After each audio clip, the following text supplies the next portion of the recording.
You ask Tiger to solve.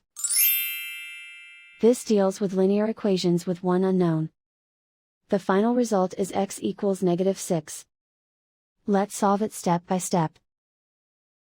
Group all x terms on the left side of the equation. Add 7x to both sides. Group like terms.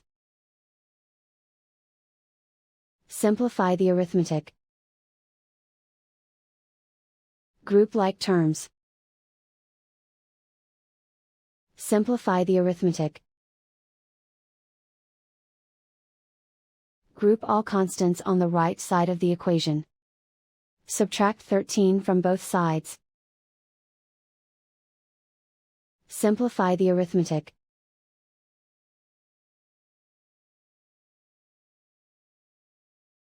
Isolate the x. Divide both sides by 2. Simplify the fraction. Find the greatest common factor of the numerator and denominator. Factor out and cancel the greatest common factor. And so the final result is x equals -6.